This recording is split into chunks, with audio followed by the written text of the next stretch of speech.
Hello friends, white board സ്റ്റോറിയിലേക്ക് സ്വാഗതം. ഇന്ന് നമ്മൾ പോകുന്നത് ഒരു പുതിയ ഹിന്ദി സിനിമയിലേക്കാണ്. സിനിമയുടെ പേര് ലാപത്ത ലേഡീസ് എന്നാണ്. എന്ന് വെച്ചാൽ കളഞ്ഞു പോയ പെൺകുട്ടികൾ എന്നാണ് അതിൻ്റെ ആ വാക്കിൻ്റെ അർത്ഥം. സിനിമയുടെ ഡയറക്ടർ കിരൺ റാവാണ്. ധോബിഗഡ് പോലുള്ള ഗംഭീരം പടങ്ങൾ ഡയറക്റ്റ് ചെയ്തിട്ടുള്ള വലിയ ട്രാക്ക് റെക്കോർഡുള്ള ഡയറക്ടറാണ് കിരൺ റാവു. പുള്ളിക്കാരി അമീർ ഖാൻ്റെ വൈഫാണ്. അമീർ ഖാനും ജ്യോതി ദേശ്പാണ്ഡെയും ചേർന്നിട്ടാണ് സിനിമയുടെ പ്രൊഡക്ഷൻ ഡിപ്പാർട്ട്മെൻറ്റ് ഹാൻഡിൽ ചെയ്തിരിക്കുന്നത്. ഇനി സിനിമയുടെ ഒരു വൺ ലൈനിലേക്ക് വരുവാണെന്നുണ്ടെങ്കിൽ ബിപാൽ ഗോസ്വാമി എന്ന ഒരു ഹിന്ദി ഓതറിൻ്റെ സ്റ്റോറി ബേസ് ചെയ്ത് സ്നേഹ ദേശായിയാണ് ഇതിൻ്റെ സ്ക്രീൻ പ്ലേയും ഡയലോഗ്സും എല്ലാം വർക്ക് ചെയ്തിരിക്കുന്നത്. ഇതിൻ്റെ ഒരു സ്റ്റോറി വൺ ലൈൻ എന്ന് പറഞ്ഞാൽ നിർമ്മൽ പ്രദേശ് എന്ന് പറഞ്ഞൊരു ഗ്രാമത്തിലാണ് കഥ നടക്കുന്നത്, അല്ലെങ്കിൽ ഒരു സ്റ്റേറ്റ് ആ ഒരു പ്രദേശത്താണ് കഥ നടക്കുന്നത്. അപ്പോൾ അതിൽ ഒരു ട്രെയിൻ സ്റ്റേഷനിൽ നിന്നും ഒരു ഹസ്ബൻഡും വൈഫും കൂടെ ട്രെയിൻ കയറുന്നു. അവരുടെ കല്യാണം കഴിഞ്ഞതേ ഉള്ളൂ. അവർ ട്രെയിനിൽ കയറി അവരുടെ ഗ്രാമത്തിലേക്ക് പോവുകയാണ്. അപ്പോൾ ഹസ്ബൻഡ് കോട്ടൊക്കെ ഇട്ട് നല്ല ഡ്രസ്സൊക്കെ ഇട്ട് പോവാണ്. ഈ വൈഫ് നമ്മൾ നോർത്ത് ഇന്ത്യയിലൊക്കെ ഗൂംഘട്ട് എന്നാണ് അവരതിന് പറയുന്ന പേര്. ഈ മുഖത്തൂടെ ഫുള്ള് സാരി കവർ ചെയ്ത്, അപ്പോൾ നമുക്ക് ഈ സാരി പൊക്കി നോക്കാൻ നമുക്ക് ആളെ കാണാൻ പറ്റില്ല. അപ്പോൾ അതൊക്കെ ഇട്ട് പുള്ളിക്കാരിയും ഈ ഹസ്ബൻഡിൻ്റെ കൂടെ നാട്ടിലേക്ക് പോവാം. അങ്ങനെ അവരൊരു ട്രെയിനിൽ കയറുന്നു. അപ്പോൾ അവരുടെ കൂടെ വേറെ ആരുമില്ല. അവർ പെട്ടിയൊക്കെ പിടിച്ച് കഷ്ടപ്പെട്ടൊരു ട്രെയിനിൽ കയറി പോവാണ്. അപ്പോൾ അതേ ട്രെയിനിൽ തന്നെ വേറൊരു സ്ഥലത്ത് കല്യാണം നടന്നിട്ട് വേറൊരു ഹസ്ബൻഡും വൈഫും ഇതുപോലെ അവരുടെ കുറച്ച് റിലേറ്റീവ്സ് ഉണ്ട്, അവരും കൂടെ ആ ട്രെയിനിലുണ്ട്. അപ്പോൾ ഇവർ ആകസ്മികമായി അവരുടെ അടുത്ത് ഒരു ഇരിക്കുന്ന സ്ഥലത്തെത്തുന്നു. അപ്പോൾ എത്തിയതിന് ശേഷം അവർ കാര്യങ്ങളൊക്കെ പറഞ്ഞ് സംസാരിക്കുന്നു. ഇതിൻ്റെ ഇടയ്ക്ക് വെച്ചിട്ട് ഈ ഹസ്ബൻഡ് റെസ്റ്റ് റൂമിലൊക്കെ പോയിട്ട് വരുന്നു. അപ്പോൾ ഈ റെസ്റ്റ് റൂമിൽ പോയിട്ട് വരുന്നതിൻ്റെ ഇടയ്ക്ക് വെച്ച് ഭാര്യമാർ ഇരുന്ന പൊസിഷൻ അങ്ങ് മാറിപ്പോവും. അപ്പോൾ പുള്ളിക്കാരൻ്റെ സ്റ്റേഷൻ എത്തുമ്പോൾ പുള്ളിക്കാരൻ പെട്ടെന്ന് നേരത്തെ തൻ്റെ ഭാര്യ എവിടെയാണോ ഇരുന്നത് അവിടെ ചെന്ന് പുള്ളിക്കാരി വിളിച്ചിട്ട് അപ്പോൾ ഇറങ്ങാം പെട്ടെന്ന് ഇറങ്ങാമെന്ന് പറഞ്ഞിട്ട് പുള്ളിക്കാരി വിളിച്ചിട്ട് നേരെ ട്രെയിനിൽ നിന്ന് ഇറങ്ങി അങ്ങ് പോകും. അങ്ങനെ അവരിറങ്ങി പോകുന്നു.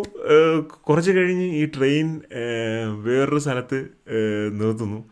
അപ്പോഴാണ് ഇവരെല്ലാം അറിയുന്നത്, ലൈക്ക് ആൾ മാറിപ്പോയി, ഈ ട്രെയിൻ സ്റ്റേഷനിൽ ഇറങ്ങിയ ആളല്ല എൻ്റെ വൈഫെന്ന് അവിടെ ഉള്ളവർ മനസ്സിലാക്കുന്നത്. പിന്നീട് പുള്ളിക്കാരൻ ഈ വീട്ടിൽ കൊണ്ടുവന്ന് മറ്റേ ആരതിയൊക്കെ ഒഴിഞ്ഞ് അകത്തോട്ട് കയറ്റാൻ പോകുമ്പോഴത്തേക്കാണ് പുള്ളിക്കാരൻ്റെ വീട്ടിൽ മനസ്സിലാവുന്നത് ഇത് നമ്മൾ കണ്ട് ഉദ്ദേശിച്ച പെൺകുട്ടി അല്ല എന്നൊക്കെ.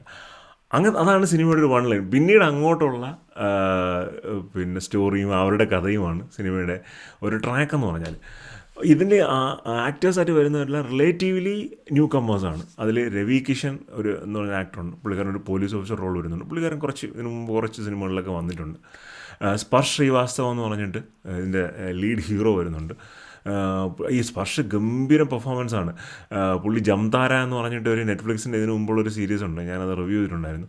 ആ സീരീസ് തന്നെ അതിലും പുള്ളി സെൻട്രൽ റോളിലാണ്. അടിപൊളി പെർഫോമൻസാണ്. ഭയങ്കര നമുക്ക് ആ ക്യാരക്ടറായിട്ട് ജീവിക്കുകയാണെന്നൊക്കെ പറയില്ല. അപ്പോൾ ഇത്രയും ചെറിയ എക്സ്പീരിയൻസിന് പുള്ളി ആ ലെവലിലൊക്കെ ഉള്ള പെർഫോമൻസാണ് കാഴ്ചവെക്കുന്നത്. പിന്നെ ഇവരോടൊപ്പം തന്നെ ഗംഭീരമായ പെർഫോമൻസ് ഉള്ള രണ്ട് ഫീമെയിൽ ആക്ടേഴ്സ് ഉണ്ട്. ഒന്ന് നിതാൻഷിയാണ്, മറ്റേ പുള്ളിക്കൊരു പ്രതിഭ റാന്ത് എന്നാണ് തോന്നുന്നു. ഈ പേര് കറക്റ്റ് എനിക്ക് ഓർമ്മയില്ല.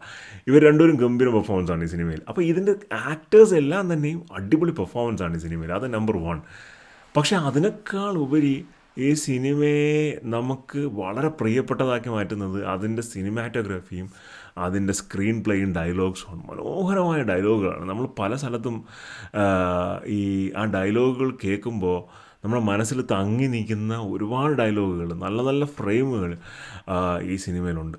അത് അത് നമ്മൾ ഒന്നൊന്നൊന്നായിട്ട് പറഞ്ഞു കഴിഞ്ഞാൽ പിന്നെ ആ സിനിമയിലൂടെ കാണുമ്പോൾ ഒരു ഇതങ്ങ് പോകും. അപ്പം സിനിമ കാണുമ്പോൾ അത് എൻജോയ് ചെയ്യും. എന്ന് വെച്ചാൽ വളരെ മനോഹരമായിട്ടാണ് അതിൻ്റെ ഈ ഡയലോഗുകളൊക്കെ അവർ ഫ്രെയിം ചെയ്തിരിക്കുന്നത്. അതിൽ ചില ഷോട്ടുകളൊക്കെ ഉണ്ട്, നമ്മുടെ മനസ്സിൽ നിൽക്കുന്ന ഷോട്ടാണ് അതൊക്കെ. ഇത് അവസാനം ഇവർ കണ്ടുപിടിക്കും. അതൊരു സ്പോയിലറൊന്നുമല്ല. ഇതൊരു ഒരു ത്രില്ലർ സിനിമയൊന്നുമല്ല. ഇതിനകത്ത് ഈ സിനിമ എൻജോയ് ചെയ്ത് കാണുക എന്നുള്ളതാണ് പ്രധാനം. ആ സിനിമ ആസ്വദിക്കുക എന്നുള്ളതാണ്. കണ്ടുപിടിച്ച് പോകുന്ന അവസാനം ഒരു ഫ്രെയിമുണ്ട്. 2 റോഡുകൾ പോകുന്നു. അതിൽ ഒരു സൈഡിലൊരു വണ്ടി പോകുന്നു, മറ്റേ സൈഡിൽ ഹസ്ബൻഡും വൈഫും കൂടെ നടന്നു പോകുന്നു. അതൊക്കെ നമ്മൾ അനശ്വരമായ ഫ്രെയിമുകളാണെന്നൊക്കെ പറയാമെന്നുള്ള അത്തരത്തിലുള്ള ഫ്രെയിമാണ്. എനിക്ക് ഭയങ്കര ഇഷ്ടപ്പെട്ടു സിനിമ. ഈ വർഷം സാധാരണ ഞാൻ എല്ലാ വർഷവും തുടങ്ങുമ്പോൾ പേഴ്സ്യൂട്ട് ഓഫ് ഹാപ്പിനെസ് എന്ന് പറയുന്ന സിനിമയാണ് ഞാൻ റിപ്പീറ്റഡ്ലി കാണുന്ന ഒരു സിനിമയാണത്. പക്ഷേ ഇത്തവണ പെട്ടെന്ന് ഞാൻ 12th ഫെയിൽ എന്നൊരു സിനിമയാണ് കണ്ടത്. അടിപൊളി സിനിമയായിരുന്നു അത്. ഈ അടുത്ത കാലത്ത് ഞാൻ ഹിന്ദിയിൽ കണ്ട ഏറ്റവും നല്ല സിനിമകളൊന്നായിരുന്നു 12th ഫെയിൽ. അതുപോലെ എനിക്ക് തോന്നുന്നു ഒരു ജം ഓഫ് എ മൂവിയാണ് ഈ ലാപ്പത്ത ലേഡീസ് എന്ന് പറയുന്ന ആ സിനിമ. ഒരു ജം ഓഫ് എ മൂവിയാണ്. നമ്മൾ അങ്ങനെയുള്ള സിനിമകൾ തീർച്ചയായിട്ടും കണ്ടിരിക്കണം, ഇറസ്പെക്റ്റീവ് ഓഫ് അത് ഏത് ലാംഗ്വേജിലും. ഇപ്പോൾ തമിഴിലായിരിക്കാം, തെലുങ്കിലായിരിക്കാം, അല്ലെങ്കിൽ ഹിന്ദിയിലായിരിക്കാം, മലയാളത്തിലായിരിക്കാം. പക്ഷേ ഏത് ലാംഗ്വേജിൽ ഉണ്ടാകുന്നതിലുപരി ആ സിനിമ നമുക്ക് തരുന്ന ഒരു മെസ്സേജുണ്ട്. നമ്മുടെ നാട്ടിലെ സ്ത്രീകളുടെ അല്ലെങ്കിൽ സ്ത്രീപക്ഷത്തിൻ്റെ സൈഡിൽ നിന്നും ഒരു കഥ പ്രസൻറ്റ് ചെയ്യുമ്പോൾ അവരുടെ ആകുലതകൾ, അവരുടെ ഒരു നമുക്ക് ഒരു മെയിൽ സ്പീഷ്യസ് എന്നുള്ള നിലയിൽ നമ്മൾ ചിന്തിക്കുന്നതിനേക്കാളും കൂടുതൽ സോഷ്യൽ ഫാബ്രിക് സിറ്റുവേഷൻസ് അവരുടെ ലൈഫിലുണ്ട്. അപ്പോൾ അതൊക്കെ നല്ല രീതിയിൽ പ്രസൻറ്റ് ചെയ്യാൻ ഈ സിനിമയ്ക്ക് സാധിച്ചിട്ടുണ്ട്. നമ്മൾ ഒരിക്കലും ഈ സിനിമ മിസ് ചെയ്യാൻ പാടില്ല. എനിക്ക് നെറ്റ്ഫ്ലിക്സിൽ മലയാളം വേർഷൻ ഉണ്ടോ എന്ന് അറിയത്തില്ല, പക്ഷേ തീർച്ചയായിട്ടും കണ്ടിരിക്കേണ്ട നല്ലൊരു സിനിമയാണ് ഈ ലാപ്പത്ത ലേഡീസ് എന്ന് പറഞ്ഞാൽ. അതിന് കിട്ടുന്ന പോസിറ്റീവ് റിവ്യൂസ് ഒന്നും തന്നെയും ഒരു തരത്തിലും കുറവല്ല. അത്ര നല്ല സിനിമ ആണ്. ഒരുപാട് നല്ല നല്ല മുഹൂർത്തങ്ങളുണ്ട്. ഞാൻ ഒരുപാട് പറഞ്ഞ് നീട്ടുന്നില്ല. നിങ്ങൾ സിനിമ ഉറപ്പായിട്ടും കാണുക. കണ്ടിട്ട് നിങ്ങളുടെ അഭിപ്രായങ്ങൾ കമൻറ്റ് ചെയ്യുക. വീഡിയോസ് ഇഷ്ടപ്പെടുന്നുണ്ടെങ്കിൽ ലൈക്ക് ചെയ്യുക, ഷെയർ ചെയ്യുക, സബ്സ്ക്രൈബ് ചെയ്യുക.